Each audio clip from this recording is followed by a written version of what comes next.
రాజుగారు రాజుగారు ఏంటి? ఈ అమృతాంజనం కొంచెం వీపుకి రాస్తారా? నో, మా గ్రేసికి నేను ఒట్టేసాను. పోనీ ఈ కొబ్బరి నూనె కాళ్ళకు రాయండి. చుట్టుకు రాసి జడయొద్దు, మెడకి రాసి మర్దన చేయండి చాలు. నేను అలాంటి వెధవ పనులు చేయను. ఫ్యామిలీ డ్రామా అన్నాక ఇలాంటివన్నీ తప్పవండి. మరి ఫ్యామిలీ డ్రామా అంటే అది మన అగ్రిమెంట్ లో ఉందా? అయినా నేను మా గ్రేసికి కొట్టేసాను. ఏంటయ్యా పెద్ద ఒట్టేసేసానంటూ ఓవర్ అయిపోతున్నావు. ఇదిగో నువ్వు మరణించి మీ గ్రేసి దృష్టిలో 3 రోజులైంది తెలుసా? ఏంటి?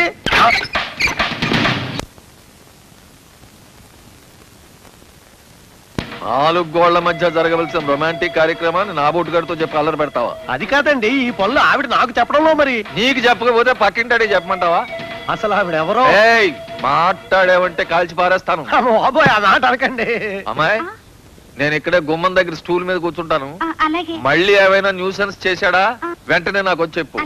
గన్నతో కాల్చేస్తా. తలుపేసుకోండి.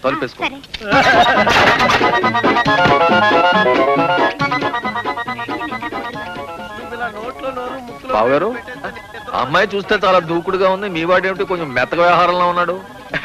వాళ్ళు ఈ మధ్యనే కొంచెం దెబ్బలాడుకున్నారు బాబు గారు. అన్నయ్య గారు, మీరు వెళ్ళి నిద్రపోండి. వాళ్ళు గొడవలేమో వాళ్ళు పడతారు. అబ్బే, అదేం కుదరదమ్మా. నేను చాలా పట్టుదల మనిషిని. వాళ్ళంతా రాజీకి వచ్చి ఓ దారిలో పడేదాకా నాకు నిద్ర పట్టదు. చాలా టైం అయింది, మీరు వెళ్ళి పడుకోండి. నేను ఇలాగే కూర్చుంటాను. ఏమిటి డిలే? బాబాయ్,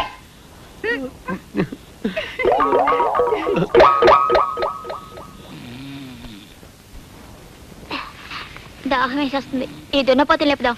నానా నానా నానా, ఏమిట్రా? నాకు పాలు కావాలి. పాలా? మగాడు నా దగ్గర నుంచి ఎలా వస్తాయరా? ఇదిగో వెళ్ళి మీ మమ్మీని అడుగు. మమ్మీ, ఏంట్రా? నాకు పాలు కావాలి. ఏం పాలు? కొడుకు తల్లిని ఏ పాలు అడుగుతాడు? పులి పాలు అడుగుతాడా? తనుపాలు అడుగుతాడు.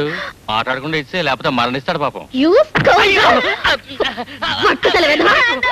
పెట్టాడు మీ సెలవు దున్నపోతులు అడిగిన కొడుకు పాలివ్వాలా? నేను పాలివ్వాలా?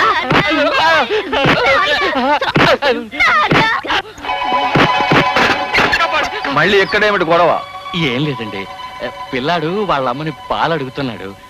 ఇస్తే బాడీలో గ్లామర్ తగ్గిపోతుందని ఇవ్వనంటుంది. ఏదో చిన్నటైపు గొడవ. మీరెళ్ళి పడుకోండి మావయ్య. బా, నువ్వు ఉండవయ్యా, నువ్వు చెప్పమ్మా. అవునండి, పందికొక్కులా ఉన్న ఈ వెధవ నన్ను పాలు అడుగుతున్నాడు. ఇదేమన్నా ధర్మంగా ఉందో చెప్పండి బాబాయ్ గారు. పాలు పాలు. బిడ్డ తల్లిని పాలు అడగకపోతే ఎవరిని అడుగుతాడమ్మా? అది కాదండి, పాలు పాలు. నేను ఇక్కడే ఉంటాను. ఆ తలుపు చాటుకు తీసుకెళ్లి పాలు. అది కాదండి, ఏం విడ్డూరమమ్మా, పిల్లాడి గొంతెండిపోతోంది. పడి గొంతెండిపోతే నాకేంటి, ప్రాణం పోతే నాకేంటి? అయ్యయ్యో, ప్రపంచంలో ఏ తల్లి అయినా బిడ్డ చావు కోరుకుంటుందా? చూడమ్మా, నేను చాలా పట్టుదల మనిషిని. ఏమైనా సరే నువ్వు పాలిచ్చే వరకు నేను ఇక్కడి నుంచి కాదలను. అయితే వినండి, అసలు నిజం చెప్పేస్తాను. ఏమిటి? నేను నువ్వే ఆ ఫ్యామిలీ ఏమిటో చెప్పు. నువ్వు పెళ్ళా? ఏమిటి చీకట్లో శబ్దాలు? బుజ్జిగాని తలుపు చాటుకు తీసుకెళ్ళింది అన్నయ్య గారు. ఎందుకు? పేకలోకి చంపేయడానికా? కాదు, పాలు ఇవ్వడానికి తీసుకెళ్ళింది. అన్నయ్య గారు, మీరు విశ్రాంతి తీసుకోండి. రండి. ఈ ఫైల్ తీసుకెళ్లి కామరాజ్ టేబుల్ మీద పెట్టు. సార్, నువ్వు వెళ్ళరా, ఇంపార్టెంట్ మ్యాటర్ ఒకటి మాట్లాడుకోవాలి. ఓ గంట పర్మిషన్ ఇస్తే నేను ఇంటికెళ్ళి వచ్చేస్తాను సార్. ఎందుకో? ఎందుకంటే ఏం చెప్తానండి, ఆ ముసలాడి సపోర్ట్ చూసుకుని తెల్లవారులు నా ఒళ్ళు హోనం చేసి పారేసిందండి ఆ లలిత. శీలం పోయిన బాధలో చిన్న విషయం మర్చిపోయానండి. ఏం మర్చిపోయావు? మరి మీరు బ్యాడ్ గా ఫీల్ అవ్వాలంటే చెప్తానండి. అబ్బా, ఫీల్ కాలేవా? చెప్పు, ఏం మర్చిపోయావు? ప్యాంటేజ్ కూడా మర్చిపోయానండి. కూర్చో. అన్నం తింటున్నావు, గడ్డి తింటున్నావు? మతి మరుపులో ఈ వేళ కొంచెం గడ్డి తిని వచ్చేసాను సార్. రేసి, హలో, హౌ ఆర్ యు? ఆయన గురించి ఇన్ఫర్మేషన్ ఏమైనా తెలిసిందా సార్? ఇన్ఫర్మేషనా? ఇన్ఫర్మేషను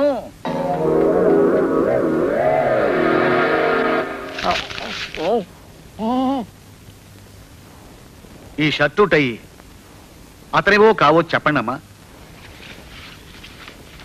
ఆయనవే, ఇంట్లో ఉన్నప్పుడు వేసేదాన్ని. అంటే ఆయన పోయినట్టేగా? ఇంకా పూర్తి ఇన్ఫర్మేషన్ రాలేదమ్మా. సరే, ఓ 20 days వెయిట్ చేసి చూస్తాను. ఆయన అప్పటికీ రాకపోతే ఆ ప్రభు ఆశీస్సులతో మళ్ళీ మ్యారేజ్ చేసుకుంటాను. మీరంతా తప్పకుండా రావాల్సిమా? అలాగే. ఏమమ్మా, సాల్మన్ రాజు గారు పోయాడా? ఆ విషయం నాకు తెలియదే. ఈ ఆల్బమ్ లో ఉన్న అందగాళ్ళలో ఎవరినో ఒకరిని చూసి సెలెక్ట్ చేసుకో, వెంటనే ముహూర్తం పెట్టింగ్ చేస్తాను, ఓ పని అయిపోతుంది.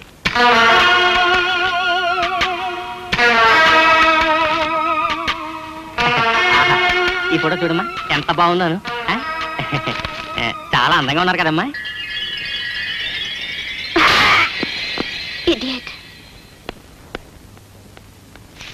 Gracie, hello Gracie. రాత్రి లలిత నిన్నేం చేసిందో చెప్పమంటావా? అయ్యో బాబోయ్ వద్దు. ఒరే మామ, వెంకటేశ్వర్లు మాస్టర్ నిన్ను డైలీ తుక్కు లేపేస్తున్నాడు రా. అవునరా, నా బతుకు మరీ కుక్క బతుకైపోయింది. ఒరే మామ, మాస్టర్ తిక్కదించే ప్లాను ఈ చిన్న కాగితం ముక్కలో ఉంది. ఈ ముక్కతో మాస్టర్ కదా ఎన్ని గింగిరాలు తిరుగుతుందో చూడు. ఈ ముక్కతో గింగరాల? అవును, పద పద.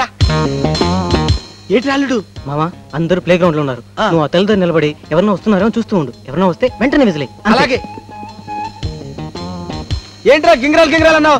రోజా పుస్తకాలు చూస్తున్నావు ఏంటి? రోజా పుస్తకంతో ముఖ్యమైన పని ఉంది. ఎవరన్నా వస్తున్నారేమో చూడు. అలాగే. ఎవరు రావట్లేదురా, ఇద్దరు ముగ్గురు తప్ప. అబ్బా విజిలేచ్చుగా. నాకు విజిల్ రాదురా. సరే పద. కూర్చోండి, సిద్ధం.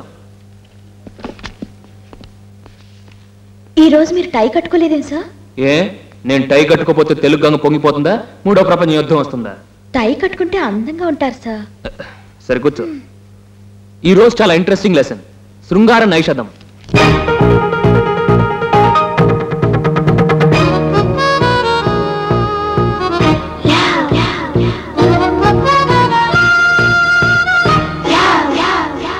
అల్లుడు, లోపల ఏం పెట్టావురా? టిక్ టిక్ డింగ్ డాంగ్ పెట్టావా? డిస్కో శాంతి బొమ్మ పెట్టావా? వెంకటేశ్వర గడి మొహం ఏంటి అలాగైపోయింది? చూస్తూ ఉండు మావా. రోజా, కాస్త బయటకు వస్తావా? అది వెంకటేశ్వర్లు రోజాని బయటికి తీసుకెళ్లి ప్రైవేట్ గా పాఠం చెబుతాడంట. ఆ తర్వాత రోజా తిరిగి వచ్చి మనందరికి మళ్ళీ పాఠం చెబుతుందంట కదా కదా. Good morning. Good morning. ఈ రోజు నుంచి నీ బుక్ అక్కర్లేదు, నేను ఒకటి కొనుక్కొచ్చాను. వెళ్ళి కూర్చో. చూస్తుండు.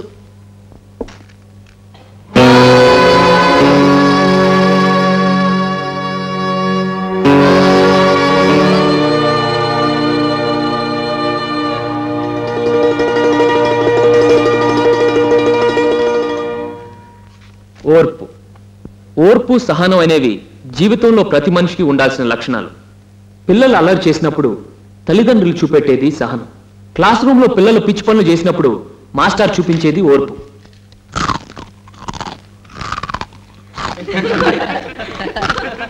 అంతేకాదు, అడ్డమైన గడ్డి తినే మడ్డి వెదవ తుక్కారాం లాంటి వాడిని ఇన్నేళ్లు చదివించిన వాళ్ళ తల్లిదండ్రులది మహా ఓర్పు. రోజా, రే నువ్వు కూర్చో. రోజా, నువ్వురా. చూసారా, వెంకటేశ్వర్లు మాస్టర్ పిలవటం, రోజా బయటికి వెళ్ళటం, ఒంటరిగా పాఠాలు నేర్చుకోవటం. ఇలా అయితే నేను ఎప్పుడో పాస్ అయ్యేవాడిని కదా కదా. ఏంట్రా మావా, ఏంటో నీరసంగా ఉన్నావు? ఏంటా కన్నీళ్ళు? కన్నీళ్లు కాకే ఉందిరా. ఆ వెంకటేశ్వర్లు ఒక రోజా 2 రోజుల వారం రోజులు బెంచ్ ఎక్కి నిలబడమన్నాడు. కాళ్ళు లాగి చేస్తాను. నేను అసలు క్లాస్ రాపా. మావా, నువ్వు రాకపోతే బోర్ కొట్టేస్తుందిరా. అవునరా మావా, నువ్వు బెంచ్ మీద నిలబడకుండా నీకు ఉపాయం చెప్తా. ఏంట్రా అది? దగ్గర రే, నువ్వు టుంగిరి పద వస్తానే. Good morning. కూర్చోండి.